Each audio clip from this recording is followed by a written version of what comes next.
Hello students, कैसे हैं आप सब। आप सभी का स्वागत है हमारे यूट्यूब चैनल के इस वीडियो में। आप सभी स्टूडेंट्स को नागपंचमी की बहुत बहुत शुभकामनाएं। आशा करते हैं कि आप लोग स्वस्थ होंगे और घर पे अच्छी तरीके से पढ़ाई कर रहे होंगे। स्टूडेंट्स, पिछली वीडियो में हमने पढ़ा था पौधों में कायिक जनन और उसके प्रकार।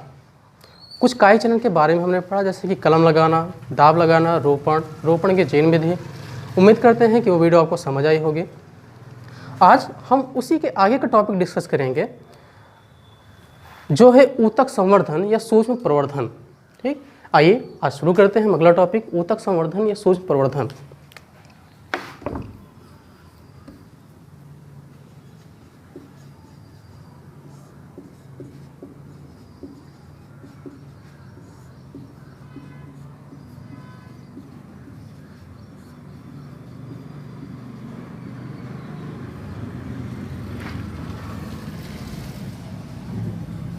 इसे कहते हैं टिश्यू कल्चर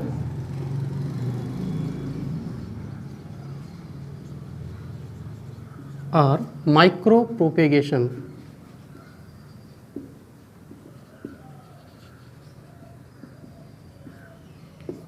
ऊतक संवर्धन या सूक्ष्म प्रवर्धन या टिश्यू कल्चर और माइक्रो प्रोपेगेशन। तो इसे शुरू करने से पहले, जैसे कि एक शब्द है ऊतक संवर्धन, सबसे पहले हम जानते हैं कि ऊतक का मतलब क्या होता है, क्योंकि बहुत सारे स्टूडेंट्स इस शब्द के बारे में बहुत कंफ्यूज रहते हैं। ठीक, ऊतक या टिश्यू।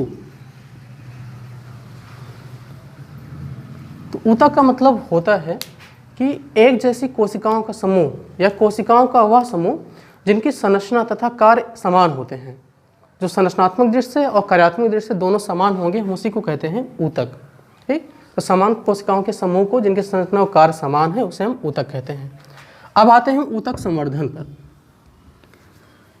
तो ऊतक संवर्धन का मतलब होता है कि किसी पौधे की कुछ कोशिकाओं या ऊतकों द्वारा प्रयोगशाला में परख नली या किसी कंटेनर के अंदर नियंत्रित वातावरण के हिसाब से, नियंत्रित वातावरण के अनुकूल नए पौधों को उगाने की प्रक्रिया ऊतक संवर्धन कहलाती है। फिर से देखते हैं।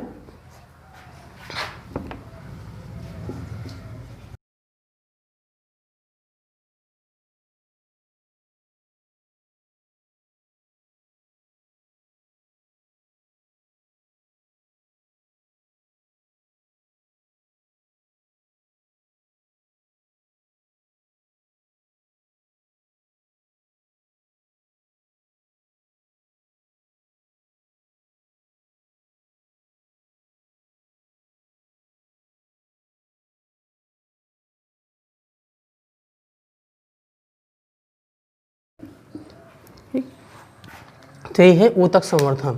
ठीक, मतलब पौधे के ऊतकों को परखनली में रखा जाता है एक विशेष प्रकार के पोषण माध्यम में, और उस समय निश्चित तापमान, एक नियंत्रित तापमान दिया जाता है, वायु, ताप, दाब, एक निश्चित टेम्परेचर या निश्चित वातावरण के हिसाब से उन्हें परखनली में, प्रयोगशाला में रखा जाता है और अनुकूल परिस्थितियों में उन ऊतकों से नए पौधे का विकास होता है।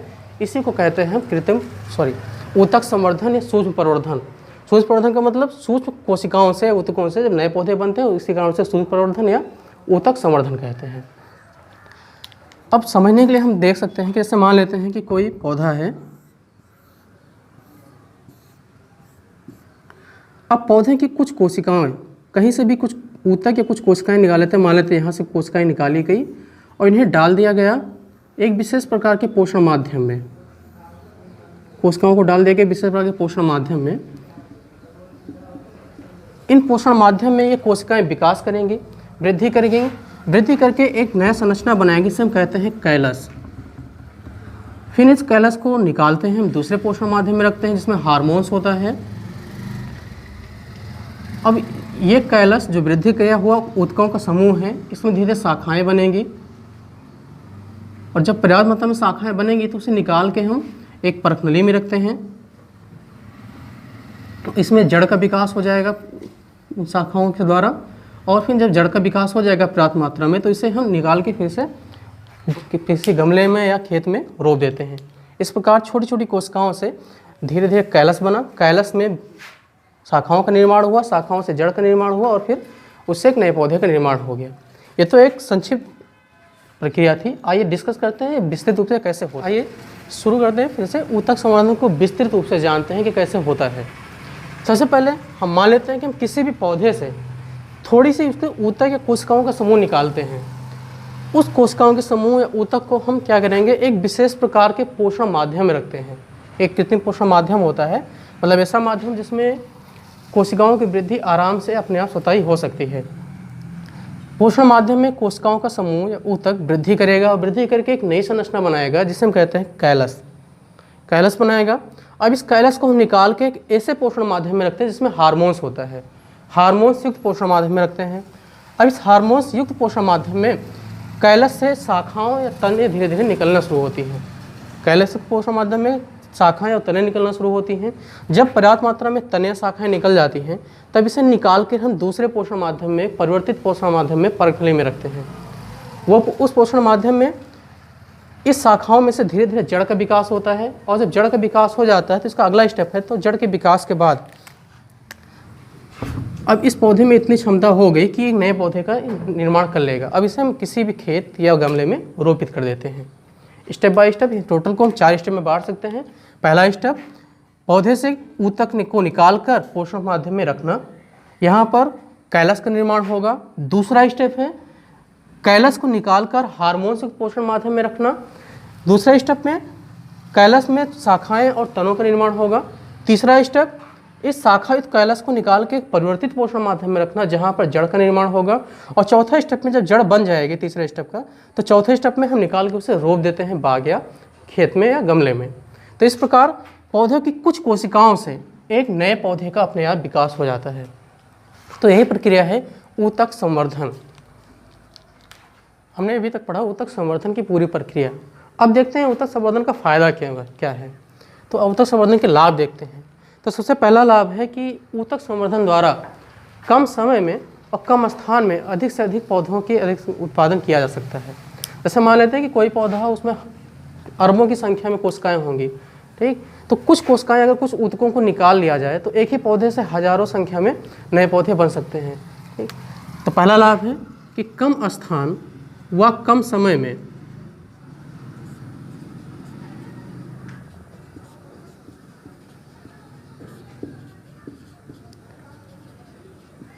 अत्यधिक पौधे का उत्पादन,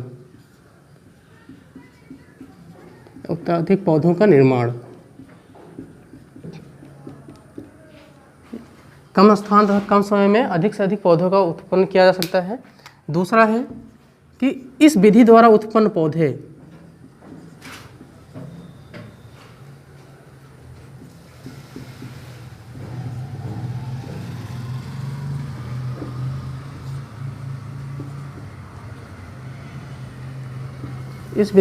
पौधों में विषाणु जनित या वायरस संबंधी रोग नहीं होते हैं।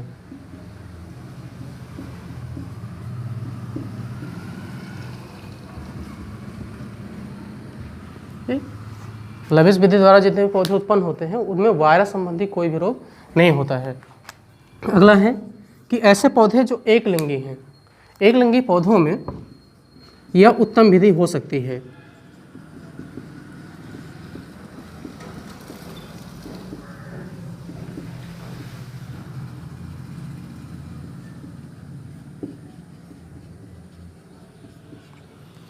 एक लिंगी पौधों में नया पौधा उत्पन्न करने की बहुत ही उत्तम विधि हो सकती है।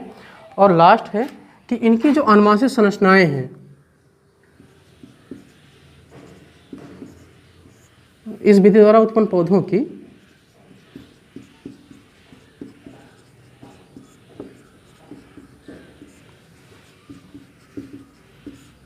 इस विधि द्वारा उत्पन्न पौधे आनुवांशिक रूप से समान होते हैं।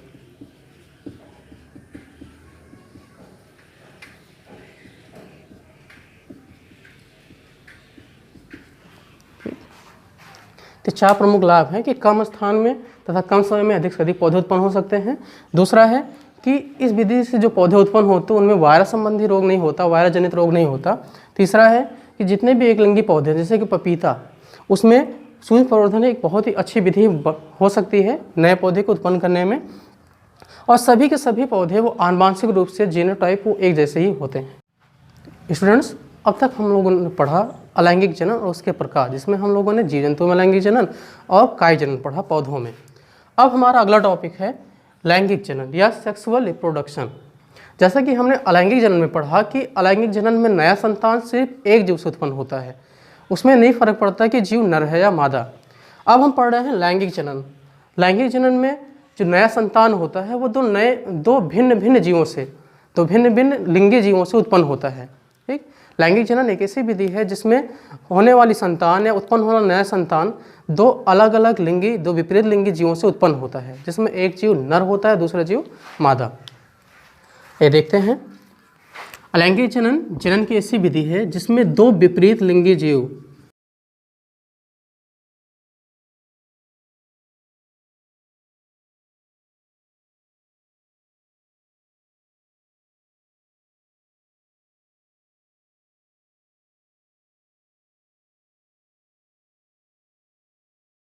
लैंगिक जनन की वह विधि है जिसमें दो विपरीत लिंगी जीव नर व मादा मिलकर एक नए संतान, एक नए जीव की उत्पत्ति करते हैं। तो इस प्रकार के जनन को हम कहते हैं लैंगिक जनन या सेक्सुअल रिप्रोडक्शन। अब आइए देखते हैं कि कैसे नए जीव की उत्पत्ति होती है। तो अभी हमने पढ़ा कि दो नए जीव चाहिए, दो अलग अलग जीव चाहिए, एक नर होता है और एक मादा।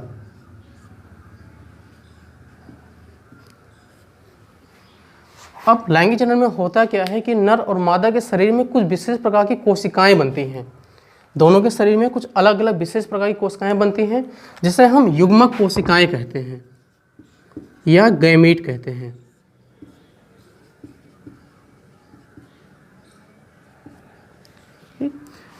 नर के शरीर में तथा मादा के शरीर में अलग अलग कोशिकाएं बनती हैं, जिसे हम युग्मक या गैमीट कहते हैं। तो नर के शरीर में जो युग्मक बनता है उसे हम नर युग्मक कहते हैं, मेल गैमीट। और मादा के शरीर में जो कोशिकाएं बनती हैं हम उसे कहते हैं मादा युग्मक। नर के शरीर में नर युग्मक तथा मादा के शरीर में मादा युग्मक। नर युग्मक को जीवों में शुक्राणु या स्पर्म कहते हैं।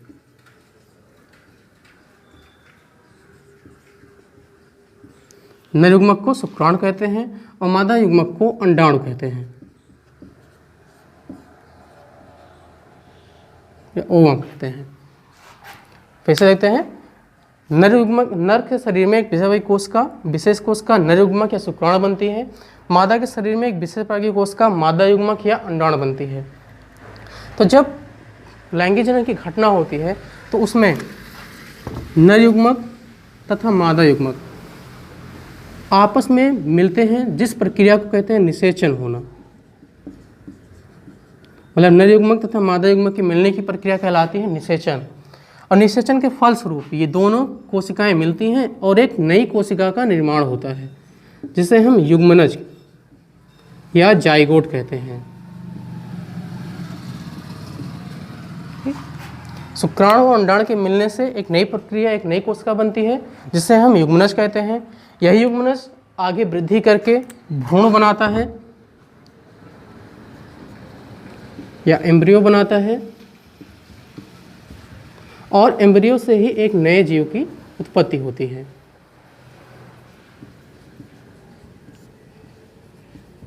एम्ब्रियो भी परिवर्तित हो जाता है नए जीव में। ठीक, तो शुक्राणु अंडाणु के मिलने की प्रक्रिया निषेचन, और निषेचन के फलस्वरूप बनता है युग्मनज या जाइगोट। यही जाइगोट वृद्धि करके भ्रूण बनाएगा और भ्रूण से नए जीव की उत्पत्ति होती है। अब हमें कुछ चीज़ें यहाँ ध्यान ये रखनी है कि जो युग्मक कोशिकाएं होती हैं वो हमेशा आगुणित होती हैं। आगुणित का मतलब कि इनमें जो गुणसूत्रों की संख्या है वो आधी होती है। जैसे कि अगर हम थोड़ा ध्यान दें तो मानव के जो शरीर है, मानव के शरीर में जितनी कोशिकाएं होती हैं सब में 46 गुणसूत्र पाए जाते हैं या 23 जोड़ी। तो जब गुणसूत्र जोड़ों में पाए जाते हैं तो हम उसे कहते हैं द्विगुणित।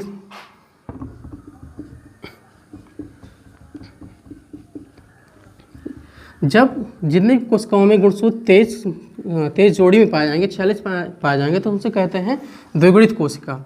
लेकिन जब जनन कोशिकाओं या युग्मक की बात आती है तो गुणसूत्र इसमें आधे हो जाते हैं। आधे मतलब कि सिर्फ 23 रह जाते हैं। हम इसे द्विगुणित को 2n नंबर से दिखाते हैं, और जो अगुणित होते हैं, जो आधे हो जाते हैं, इसे हम अगुणित कहते हैं, और इसे हम n नंबर से दिखाते हैं। हम इसे n लिखते हैं। तो जो नयुग्मक बनता है उससे पहले अर्धसूत्री विभाजन होता है। युग्मक बनने के पहले अर्धसूत्री विभाजन होगा और अर्धसूत्री विभाजन के कारण गुणसूत्रों की संख्या आधी हो जाती है। इसी कारण हम इसे अगुणित कोशिकाएं कहते हैं। और जब दोनों अगुणित कोशिकाएं मिलेंगी तो n ये 2n नंबर हो जाएगा, ये पुनः युग्मनज द्विगुणित हो जाता है। तो यह है हमारा लैंगिक जनन की घटना। मतलब लैंगिक जनन होता क्या है, ये हो गया लैंगिक जनन की पूरा। हम लोगों ने पढ़ा अभी लैंगिक जनन या सेक्सुअल रिप्रोडक्शन। अब सेक्सुअल रिप्रोडक्शन क्या है कि एक बहुत ही जटिल प्रक्रिया है, धीमी गति से होने वाली और जटिल प्रक्रिया है। इसमें जो नया जीव उत्पन्न होता है वो कभी भी अपने पैतृक या अपने जनक के समान उसके समरूप नहीं होता, जिसमें हमेशा कुछ ना कुछ विभिन्नताएं जरूर होती हैं, और चाहे वो शारीरिक रूप से हो या आनुवांशिक रूप से, उनमें कुछ ना कुछ विभिन्नता जरूर होगी। अब अगर हम लैंगिक जनन की दृष्टि से बात करें तो जीव दो प्रकार के होते हैं, एक होते हैं एक लिंगी जीव और एक होते हैं द्विलिंगी जीव। सबसे पहले देखते हैं एक लिंगी जीव किसे कहते हैं।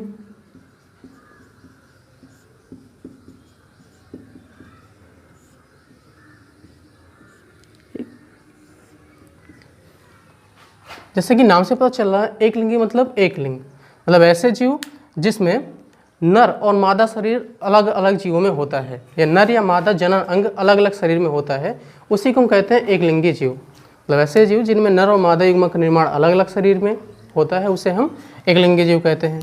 उदाहरण के रूप में जैसे जितने भी उच्च वर्ग के प्राणी हैं, जैसे कि गाय,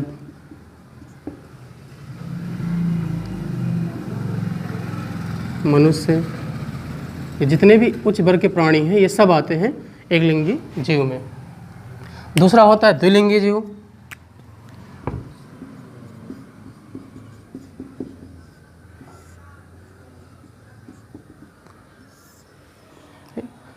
तो द्विलिंगी का मतलब कि ऐसे जीव जिनमें नर जननांग और मादा जननांग एक ही शरीर में उपस्थित होते हैं उसे हम कहते हैं द्विलिंगी जीव। या दूसरे भाषा में, दूसरे शब्दों में, कि ऐसे जीव जिनमें नर और मादा युग्मकों का निर्माण एक ही शरीर में होता है उसे हम द्विलिंगी जीव कहते हैं।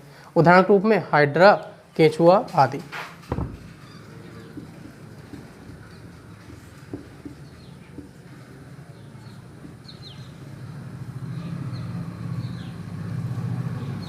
तो हो गया एक लिंगी, मतलब नर और मादा शरीर अलग अलग हो, नर और मादा जननांग अलग अलग हो तो एक लिंगी जीव, और जब नर और मादा जननांग एक ही शरीर में होता है उसे हम कहते हैं द्विलिंगी जीव।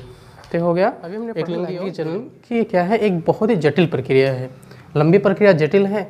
इसलिए हम क्या करते हैं, लैंगिक जनन की जितनी भी प्रक्रियाएँ होती हैं, जितनी घटनाएँ होती हैं, उन्हें हम 3 भागों में डिवाइड करते हैं। तो अगला हमें यही पढ़ना है लैंगिक जनन में कौन कौन सी घटनाएँ होती हैं, क्या क्या होता है लैंगिक जनन में। तो आइए शुरू करते हैं लैंगिक जनन की घटनाएँ।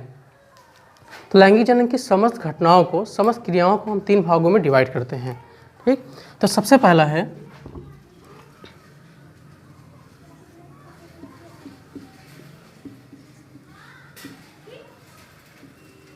निषेचन पूर्व घटना, दूसरी प्रक्रिया है निषेचन, और तीसरी प्रक्रिया है निषेचन पश्च घटना।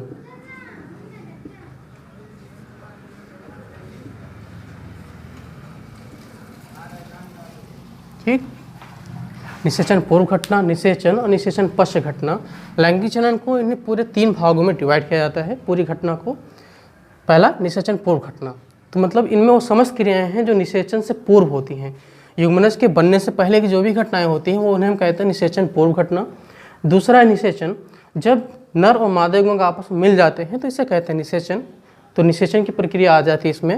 और निषेचन पश्च घटना में आता है जब युग्मनज का निर्माण हो जाता है, उसके वहाँ से लेकर उसके बाद तक के सभी घटनाएं, युग्मनज बनना, युग्मनज की वृद्धि होना, एम्ब्रियो बनना, फिर एम्ब्रियो से नए जीव का निर्माण होना, अलग अलग स्टेज में ये पूरी घटनाएं आती हैं निषेचन पश्च घटना में। एक एक के बारे में डिटेल में पढ़ते हैं।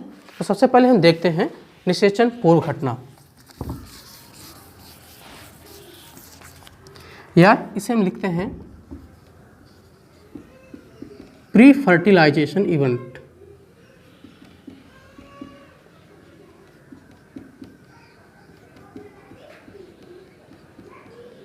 ठीक, निषेचन पूर्व घटना या प्री फर्टिलाइजेशन इवेंट।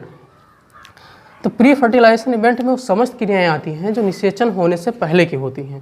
ठीक, और ये क्रिया नर और मादा दोनों के शरीर में अलग अलग अपने शारीरिक क्रिया के हिसाब से होती है। निषेचन से पूर्व की घटनाएं नर और मादा शरीर में अलग अलग होती है एक लिंगी जीवों में, और उसमें निषेचन पूर्व घटना में दो प्रक्रिया प्रमुख रूप से पाई जाती है। एक सबसे फर्स्ट प्रक्रिया है युग्मक जनन, या हम इसे कह सकते हैं युग्मक का निर्माण, और दूसरा है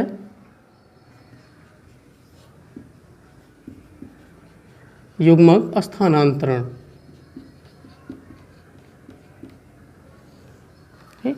निषेचन पूर्व घटनाओं में दो घटनाएं होती हैं, एक होता है युग्मक जनन और दूसरा होता है युग्मक स्थानांतरण। तो हमें एक चीज़ ये जाननी है कि जहाँ कहीं भी हमें जनन शब्द देखने को मिले, इसका मतलब होता है बनना, निर्माण होना। जैसे कि यहाँ है युग्मक जनन, इसका मतलब है युग्मक का जनन, युग्मक का निर्माण। तो युग्मक जनन ऐसे हम कहते हैं गैमेटोजेनेसिस।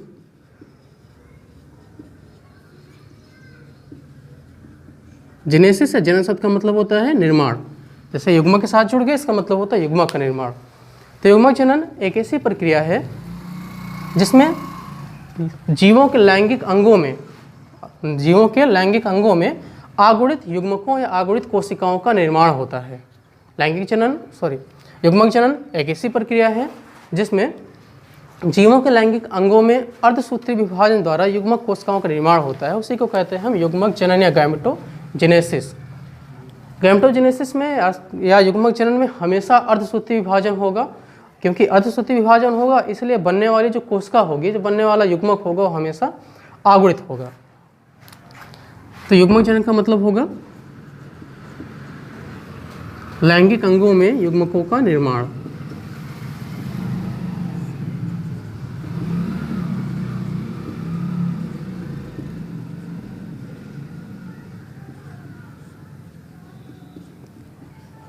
लैंगिक अंगों में युग्मकों का निर्माण ही कहलाता है युग्मक जनन या गैमेटोजेनेसिस।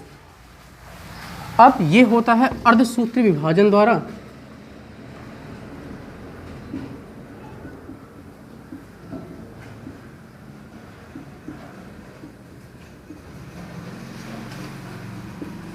इसलिए युग्मक जो होगा क्या होगा, युग्मक हमेशा आगुणित होंगे।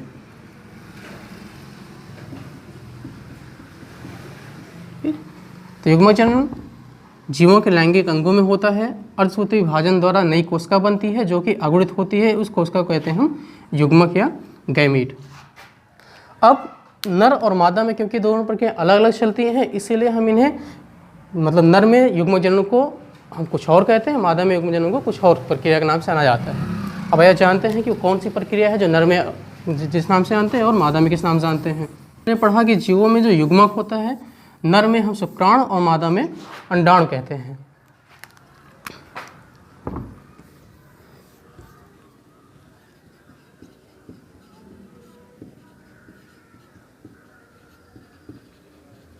जीवों में युग्मक जनन, तो जीवों में युग्मक जनन दो प्रकार का होता है, एक नर युग्मक जनन होगा और दूसरा मादा युग्मक जनन होगा। तो सबसे पहला है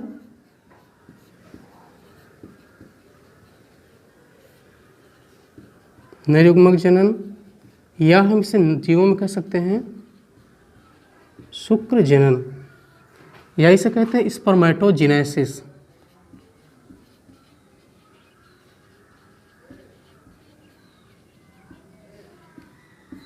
ठीक,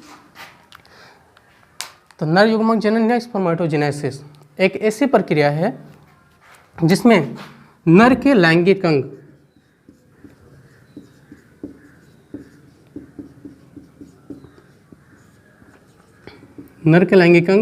जो कि वृषण होता है, नर के लैंगिक अंग में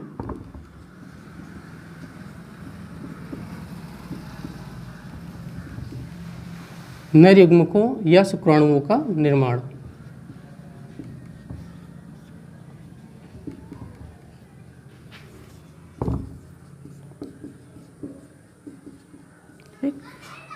नर युग्मक जनन या शुक्र जनन एक ऐसी प्रक्रिया है जिसमें नर के लैंगिक अंग में शुक्राणुओं या नर युग्मकों का निर्माण होता है।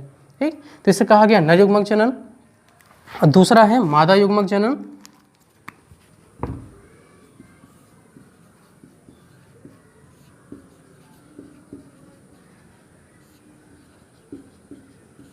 या इसे कहते हैं अंड जनन। या oogenesis। मादा युग्मक जनन या अंड जनन या oogenesis। अब इसमें भी वही होता है कि मादा के लैंगिक अंग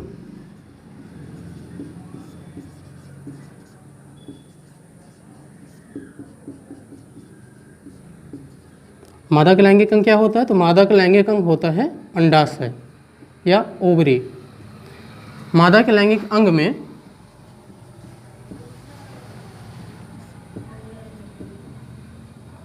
मादा युग्मकों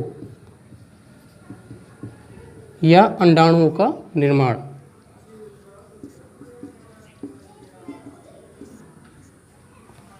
ठीक, मतलब मादा के लैंगिक अंग अंडाशय में मादा युग्मकों या अंडाणुओं के निर्माण की परिघटना को या क्रिया को हम मादा युग्मक जनन या अंड जनन कहते हैं।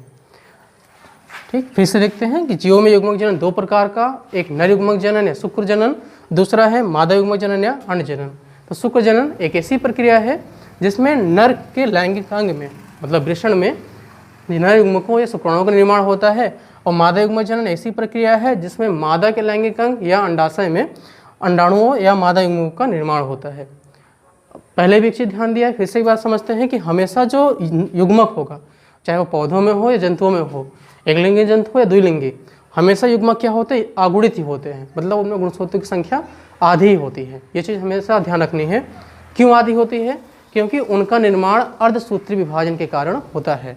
युग्मक का निर्माण हमेशा अर्धसूत्री विभाजन के कारण होता है, इसी कारण उनमें गुणसूत्रों की संख्या आधी होती है और हम उन्हें आगुणित कोशिका भी कहते हैं। ठीक, ये हमने पढ़ा युग्मक जनन के प्रकार।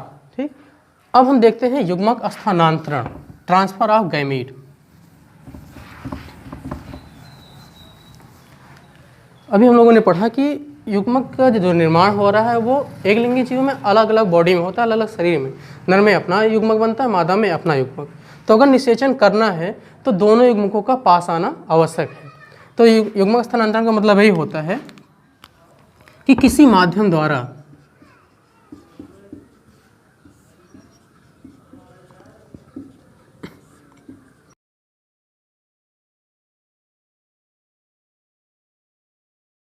नर मादा युग्मकों का स्थानांतरण कहलाता है युग्मक स्थानांतरण। अब युग्मक स्थानांतरण इसलिए जरूरी है क्योंकि दोनों युग्मक अलग अलग शरीर में बनते हैं तथा दोनों को आपस में मिलने के लिए ये बहुत ही आवश्यक प्रक्रिया है। सामान्य रूप से क्या होता है, जो नर युग्मक होता है वो चल होता है,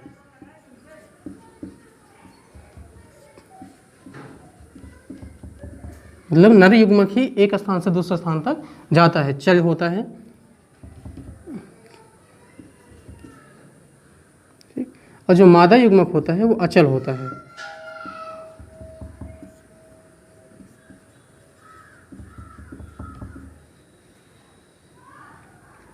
या नॉन मोटाइल होता है। नर युग्मक चल होता है और मादा युग्मक अचल होता है, मतलब नर युग्मक अपना स्थान बदलता है, मादा युग्मक स्थिर रहता है एक ही जगह पर। अब क्योंकि एक चल है दूसरा अचल है, तो एक को दूसरे तक पहुंचने के लिए किसी न किसी माध्यम की आवश्यकता होती है। तो वो माध्यम हो सकता है वायु, मतलब युग्मक स्थानांतरण का जो माध्यम होगा वो हो सकता है वायु, जल, कीट, जीव आदि। लवय युग्मक वायु द्वारा, जल द्वारा, कीड़ों मकोड़ों द्वारा या किसी जीव द्वारा एक स्थान से दूसरे स्थान तक, नर से मादा तक पहुंचते हैं, और इसी प्रक्रिया कहते हैं हम युग्मक स्थानांतरण या ट्रांसफर ऑफ गैमीट। तो निषेचन पूर्व घटना में दो घटनाएं, युग्मक जनन और युग्मक स्थानांतरण। युग्मक जनन में युग्मकों का निर्माण होता है शरीर मादा और नर शरीर में, और युग्मक स्थानांतरण में दोनों युग्मक एक स्थान से दूसरे स्थान तक पहुंचते हैं। सामान्य रूप से नर युग्मक मादा युग्मक के पास पहुंचता है। अब इसके बाद की घटना है, ये तो हो गया पहला निषेचन पूर्व घटना। अब दूसरी घटना है निषेचन या फर्टिलाइजेशन।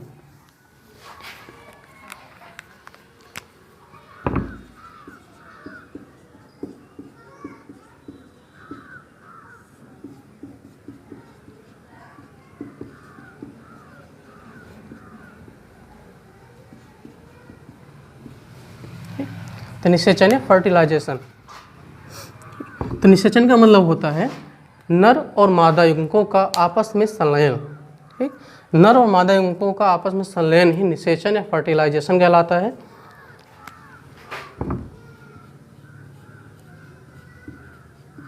नर व मादा आगुणित युग्मकों का, क्योंकि ये गुणसूत्र आधे होते हैं इनमें, आगुणित युग्मकों का संलयन ये कहलाता है फर्टिलाइजेशन या निषेचन। नर युग्मक और ये मादा युग्मक, जब ये दोनों कोशिकाएं आपस में मिल जाएंगी, आपस में संलयित हो जाएंगी, तो इसी प्रक्रिया को हम कहते हैं निषेचन। और निषेचन के बाद जो नई कोशिका बनती है, जो नया कोशिका बनता है, उसे हम कहते हैं युग्मनज या जाइगोट। ठीक। नर युग्मक और मादा युग्मकों के मिलने की प्रक्रिया निषेचन कहलाती है, और निषेचन के फलस्वरूप एक नई कोशिका बनती है, इसे हम युग्मनज कहते हैं। नर युग्मक और मादा युग्मक दोनों क्या होते हैं? दोनों आगुणित होते हैं, मतलब इनमें गुणसूत्रों की संख्या आधी होती है।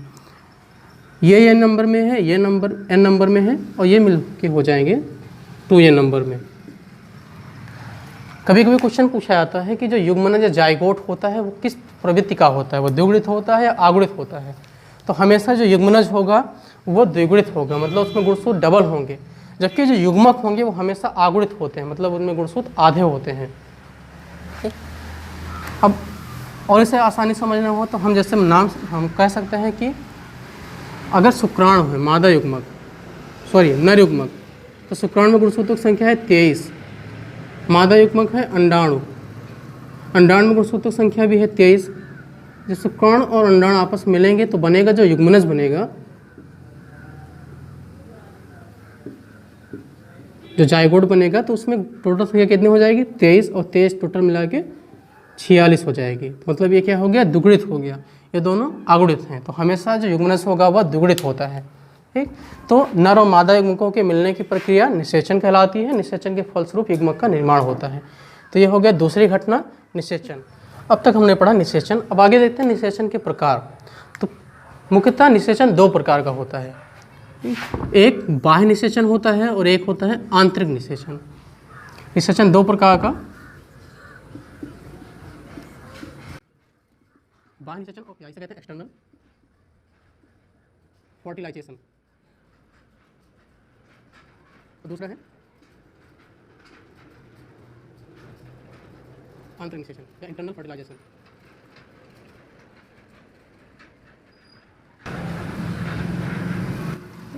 सबसे पहले देखते हैं बाह्य निषेचन। जैसे कि नाम से पता है, बाह्य निषेचन मतलब ऐसा निषेचन जो बाहर होता है। बाहर मतलब जीवों के शरीर के बाहर किसी माध्यम में। बाह्य निषेचन की वह प्रक्रिया ऐसी विधि है जिसमें जीवों में निषेचन शरीर के बाहर होता है। ठीक। तो अधिकांशतः ये निषेचन पाया जाता है जलीय जीवों में, कुछ अस्थिल मछलियों में, और जितने भी एम्फीबिया हैं उसमें पाया जाता है, शैवालों में, और कुछ ब्रायोफाइटा में भी ये निषेचन पाया जाता है। तो बाह्य निषेचन, जब निषेचन शरीर के बाहर हो,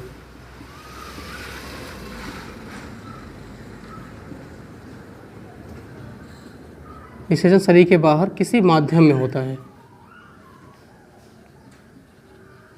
किसी माध्यम, खासकर जलीय माध्यम में। जब निषेचन शरीर के बाहर किसी माध्यम में होता है तो उसे हम कहते हैं बाह्य निषेचन। उदाहरण है अस्थिल मछलियाँ और उभयचर या एम्फीबिया, जितने भी उभयचर हैं जैसे मेढक, एम्फीबिया में, इसके अलावा शैवालों में या कुछ ब्रायोफाइटा में।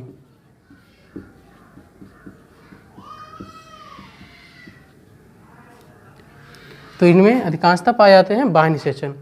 इस प्रक्रिया में होता क्या है, जैसे मान लेते हैं एम्फीबिया या उभयचर का या मेढक का, तो इस प्रक्रिया में जो जीव होगा, जैसे कि नर जीव, वो बहुत अधिक मात्रा में, बहुत बड़ी संख्या में नर युग्मक को छोड़ेगा जल में, बहुत बड़े मात्रा में नर युग्मक को छोड़ेगा जल में, और जहाँ कहीं मादा युग्मक या मादा शरीर होगा तो उसके संपर्क में आने के बाद निषेचन की प्रक्रिया पूरी हो जाती है। ठीक। मतलब नर जीव अपने युग्मकों को बाहर अपने माध्यम में डिस्चार्ज करता है, और जब वो मादा युग्मक के संपर्क में आते हैं तो निषेचन की प्रक्रिया पूरी होती है। इसमें बहुत अधिक युग्मकों की आवश्यकता होती है। अगला है आंतरिक निषेचन। तो आंतरिक निषेचन की वह प्रक्रिया है, ऐसी विधि है जिसमें निषेचन मादा शरीर के अंदर होता है। इस प्रक्रिया में निषेचन जो होगा ये मादा शरीर के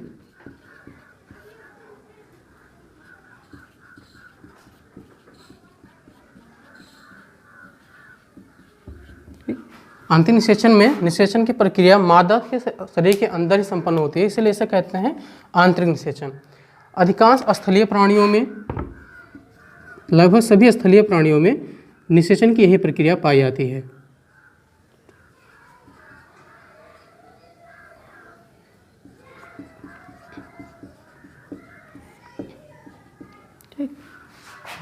निषेचन की प्रक्रिया अधिकांश स्थलीय प्राणियों में तथा कुछ आवृतविषीय पौधों में भी पाई जाती है। इसमें क्या होता है कि नर अपना युग्मक मादा के शरीर में छोड़ता है, और मादा के शरीर में ही नर और मादा युग्मकों के मिलने से निषेचन की प्रक्रिया संपन्न होती है। तो ये हो गया हमारा निषेचन और उसका प्रकार। बाह्य निषेचन शरीर के बाहर, अधिकांश एम्फीबिया में, मतलब उभयचरों में, जल कुछ मछलियों में। आंतरिक निषेचन, जब निषेचन मादा के शरीर के अंदर होगा तो उसे हम आंतरिक निषेचन कहेंगे, जैसे कि अधिकांश स्थलीय प्राणियों में। तब तक हमने दो चीज़ पढ़ी, निषेचन पूर्व घटना, निषेचन। तीसरी प्रक्रिया हमें पढ़नी है। तीसरी घटना है निषेचन पश्च घटना।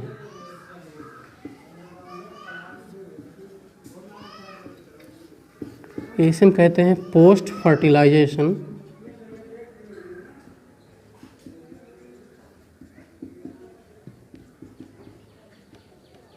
इवेंट। निषेचन पश्च घटना है पोस्ट फर्टिलाइजेशन इवेंट। तो इस घटना में निषेचन के बाद की समस्त घटनाएं इसी में आती हैं। ठीक, मतलब युग्मनज का निर्माण और भ्रूण का विकास, ये जो दोनों घटनाएं निषेचन पश्च घटना के अंतर्गत ही आती है।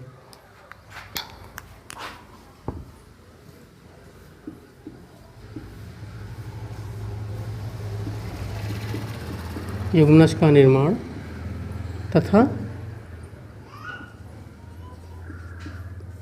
भ्रूण का विकास, या इसे कहते हैं भ्रूणोद्भव। ये दोनों घटनाएं आती हैं निषेचन पश्च घटना में। तो सबसे पहले हम देखते हैं युग्मनज।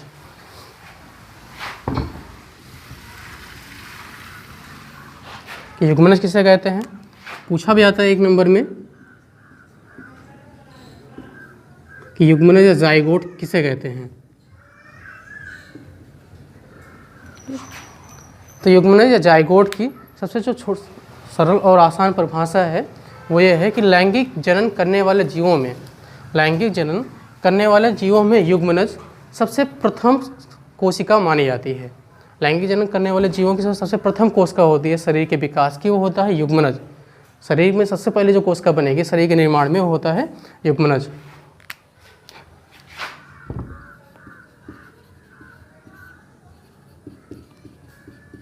सभी जीवों में युग्मनज नई पीढ़ी की प्रथम कोशिका होती है।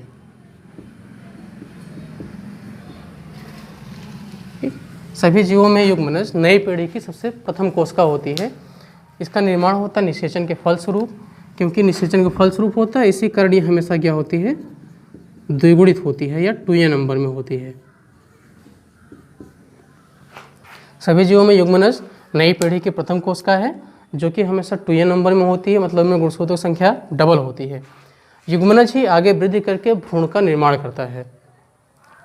अब युग्मनज बनता कहाँ पर है, तो युग्मनज का निर्माण जैसे कि जो बाह्य निषेचन करने वाले जीव हैं उनमें शरीर के बाहर होता है, और जो अंतः निषेचन करने वाले जीव हैं उनमें शरीर के अंदर होता है। तो हमने पढ़ा भी युग्मनज। अब दूसरा देखते हैं निषेचन पश्च घटना की दूसरी घटना जो है वो होती है भ्रूण जनन या भ्रूणोद्भव, या इसे हम कहते हैं भ्रूण का विकास।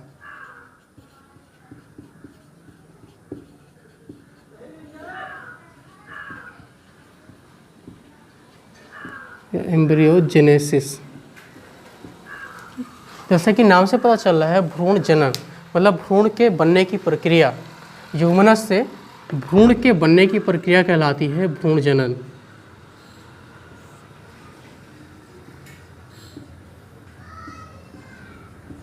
जायगोट से, युग्मनज से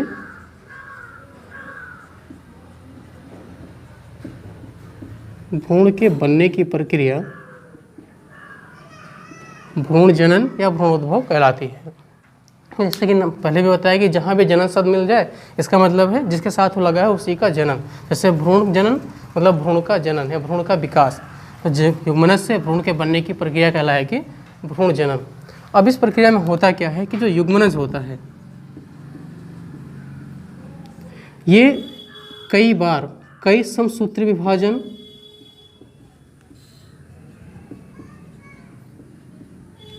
और कोशिका विभेदीकरण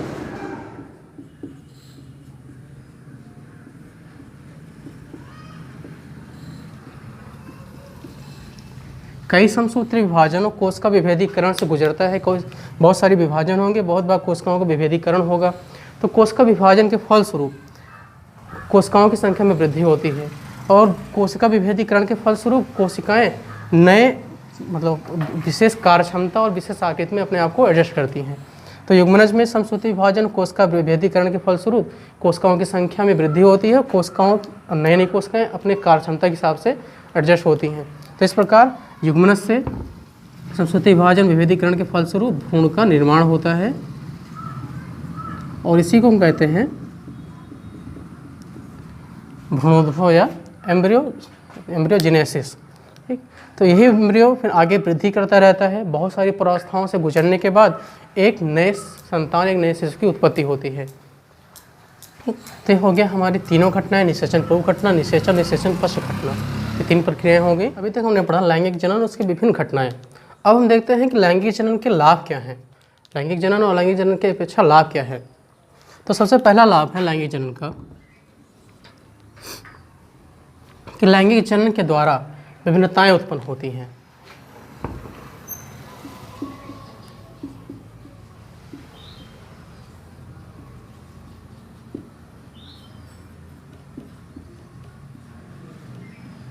लैंगिक जनन के द्वारा विभिन्नता उत्पन्न होती है।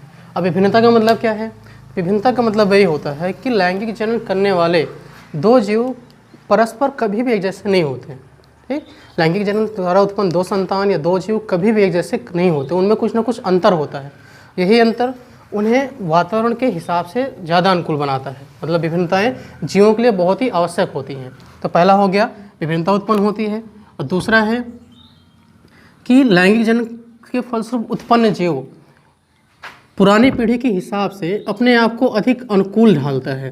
मतलब उनमें अनुकूलन की क्षमता ज़्यादा होती है, धीरे धीरे अनुकूलन की क्षमता बढ़ती जाती है।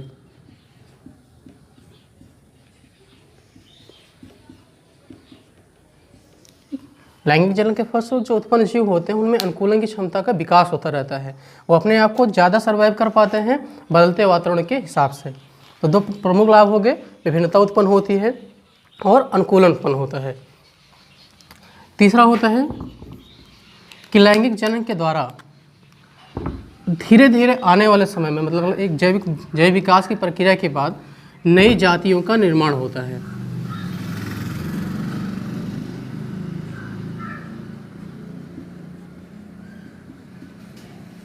नई जातियों का निर्माण होता है।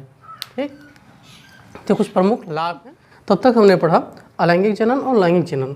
अब हमें जनन की एक विशेष विधि के बारे में पढ़ना है जो कि बहुत इंपॉर्टेंट है, जिसे हम कहते हैं अनिषेक जनन या पार्थिनोजेनेसिस। अनिषेक जनन या पार्थिनोजेनेसिस मतलब जनन की एक ऐसी विधि जिसमें बिना निषेचन के ही, जनन की एक ऐसी विधि जिसमें बिना निषेचन के ही अनिषेचित अंडों से नए जीवों का निर्माण होता है। अनिषेचित युग्मकों से नए जीवों के निर्माण की प्रक्रिया को हम कहते हैं अनिषेक जनन।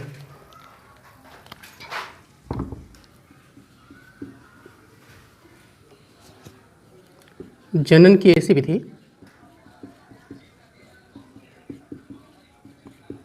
जिसमें बिना निषेचन के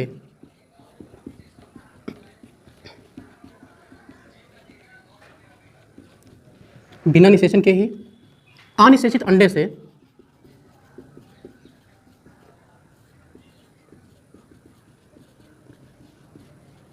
नए जीव का निर्माण होता है। इसे कहते हैं अनिषेक जनन या पार्थिनोजेनेसिस।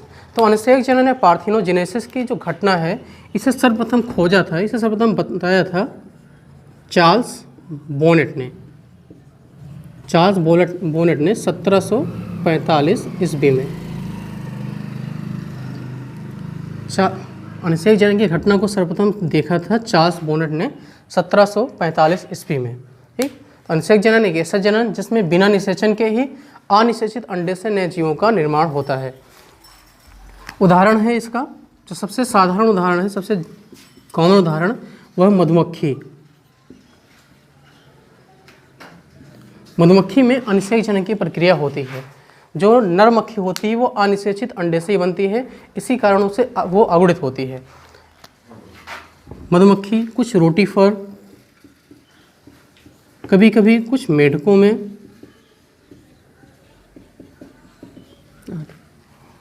यह हो गया अनिषेक जनन की प्रक्रिया। स्टूडेंट्स, आज के वीडियो में बस आज इतना ही। अब अगली वीडियो में हम पढ़ेंगे अपना टॉपिक, अगला टॉपिक जो अगला चैप्टर होगा वो होगा पुष्पी पादपों में लैंगिक जनन। वो हमारा सेकंड पार्ट है, हम उसे पढ़ेंगे। आज की वीडियो में बस इतना ही था। अगर आपको आज का ये वीडियो पसंद आया हो तो फिर लाइक करिए, कमेंट करिए, सब्सक्राइब कीजिए। वीडियो देखने के लिए धन्यवाद। Have a good day.